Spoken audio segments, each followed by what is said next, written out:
This is KVUE News Daybreak. It is a big day for Texas, the state's most controversial immigration law getting its first federal hearing today. What the judge is considering and what this could mean for the legislation.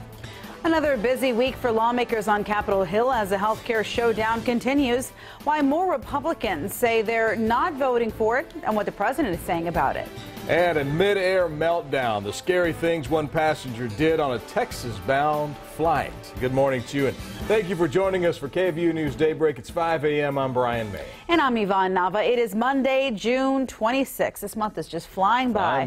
Let's take a look at our forecast, see what we're tracking with Storm Team meteorologist Erica Lopez. Good morning, guys. Well, scattered showers in your forecast for this morning. Here's what we're tracking so far. Pockets of moderate rain, but where we are seeing some lightning this morning is actually for our eastern counties. Notice a couple of lightning strikes detected in the last 10 minutes just north and west of Lexington. That may be an issue for your morning commute if you're located in that area. These showers and moderate heavy rainfall is moving to the north and the east this morning. So the last couple of days we've had a lot of beneficial rain. Saturday, the busiest day so far here in Austin, just under 1/4 of an inch of rain shower activity, and then about 2/100 of an inch for Sunday. So I think we're going to add to those rainfall totals. We'll have 3 days in a row where we picked up some rain here in Austin and across our viewing area. A 40% chance of showers is in your forecast, not only for today, that's going to roll into tomorrow, but temperatures, all this rain and cloud coverage is going to continue to keep us under average. Your highs will be at about 90 degrees today across central Texas. And Abid has an update on the roads. I know this rain is going to be an issue for the morning commute. Yes, so just be careful out there. This is a live text-stop view at I-35 at US 183. So if you're out there traveling this morning, just make sure that you are aware, make sure that you're aware of your speed as the roads can be slippery and wet this morning. So this is actually what happened earlier this morning. US 183 southbound accident at Loyola Lane.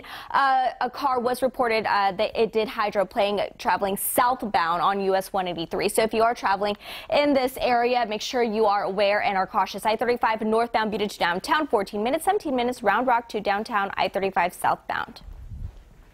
All right, 5:02 is your time. Happening today, the future of a new highly controversial bill in Texas sits on the shoulders of a San Antonio judge who will consider whether or not Senate Bill 4 is constitutional.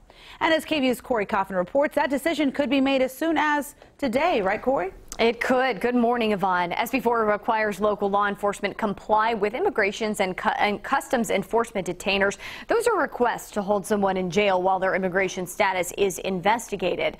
Now, it also allows local officers to ask for a person's immigration papers during routine traffic stops. A handful of Texas cities are now suing the state, saying this law promotes discrimination.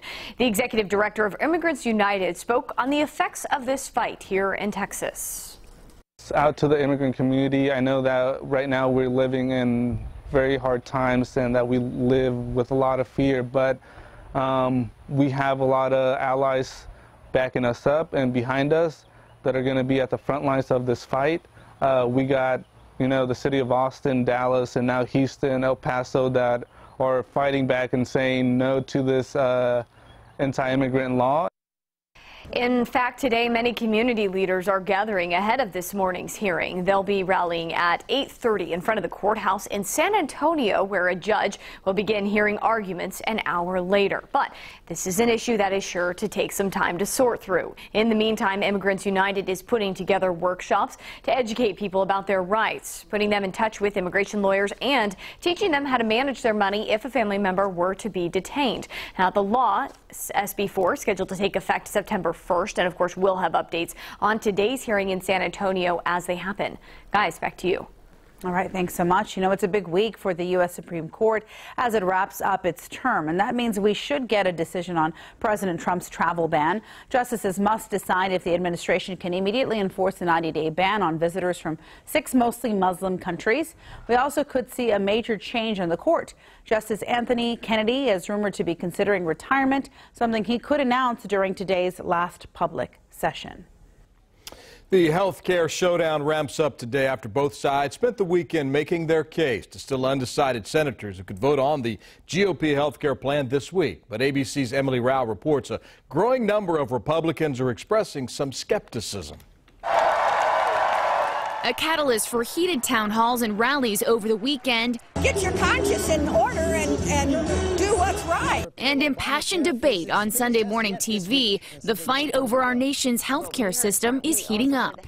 This legislation will cause devastating pain to millions of American families. Potential cuts to Medicaid, a key holdup for many, but the implications of the Senate's 142-page bill are very different depending on who you ask. Well, you keep calling them cuts, but we don't see them as cuts. I respectfully disagree with her analysis. It's hard for me to see the bill passing this week. With Democrats unified in opposition, Republicans can only afford 2 no votes. 5 GOP senators now saying they do not support the bill in its current form. 5 more have big concerns. Kentucky Senator and physician Rand Paul does not support it. There's no way the Republican bill brings down premiums. The plan in its entirety will absolutely bring premiums down. The Congressional Budget Office could put out a score on the plan outlining how many Americans may lose coverage as early as today. President Trump telling Fox News he's still hopeful. I think we're going to get there. If Senate Majority Leader Mitch McConnell has his way, there will be a vote on this bill by the end of the week before the Senate breaks for the 4th of July holiday. Emily Rao, ABC News, Washington. Happening today, the Austin ISD School Board will hold a special meeting where they'll discuss the district's bond proposal that could go before voters in November. The district wants to stay below the $1 billion mark. Otherwise, they would have to raise taxes. Some projects include a potential new middle school in Northeast Austin, along with 2 other schools. Today's meeting starts at 5:30. It'll take place at the Caruth Administration Center. That's on West 6th Street. It is open to the public. Well, police are investigating the cause of a deadly crash in Fayette County. According to the Austin American-Statesman, 4 people were killed after a sedan and truck crashed head-on right outside of LaGrange. It happened yesterday just before noon. The 26-year-old driver of the sedan, Sherry Williams, and 25-year-old DeMarcus Johnson died at the scene. A 3-year-old girl traveling with them was also killed. The pickup truck driver, 48-year-old Juan Benavides, was transported to the hospital where he later died. 2 others were also treated for their injuries. An Austin area chef known for his authentic Mexican cuisine passed away over the weekend. The co-founder of Fonda San Miguel, Miguel Ravago, died at 72 after a battle with lung cancer. Ravago touched a lot of hearts and taste buds at his restaurant, or the restaurant he co-owned for more than 40 years. We last spoke to Ravago last month. He told us there's an art to his dishes. Texas used to be part of Mexico. Fonda San Miguel still is. I want the chilies. I want you to taste them in your throat, not in your mouth. I don't want to burn your palate. Ravago's best friend and business partner opened the restaurant with Ravago back in 1975. He tells us he's very proud of all the accomplishments they made and says the loss has been tough. And will I miss him? My best friend forever. Been my best friend for almost 50 years. A celebration of Ravago's life will be held at Fonda San Miguel on Sunday at 5:30 p.m. The event is open to the public. The puppy rescued from a hot car in Manor last weekend still being cared for at a local shelter this morning. The Austin Animal Center tells KVUE that 20-year-old Chandler Bullen is facing animal cruelty charges and has not picked up his 10-week-old puppy named Annabelle. Last Thursday, a Manor judge ruled for the dog to go back to her owner after paying a fee for her care. Right now, there's a petition to have Annabelle stay in the Austin Animal Center's care until a verdict is reached on Bullen's charges. So far, that petition has nearly 2,700 supporters. Nearly 24 wildfires burning across the west this morning as soaring temperatures continue to bake the region. 1,500 people have been evacuated in Utah, where the Bryan Head fire is burning out of control. The fires burned nearly 43,000 acres. High winds and the record-breaking heat are fueling the flames. They're charring everything in the path. The fire only 10% contained. Turning now to our forecast, a little bit of rain overnight. Erica Lopez joins us now to see if more is on the way. Hey, Erica. Hey there, guys. Yeah, the overnight rain is pushing into your morning forecast. And what we're talking about are some pockets of moderate rain and also some lightning that's currently being detected for our north and eastern counties. Heaviest rain right now across Travis and Williamson County. That's been the case all morning long.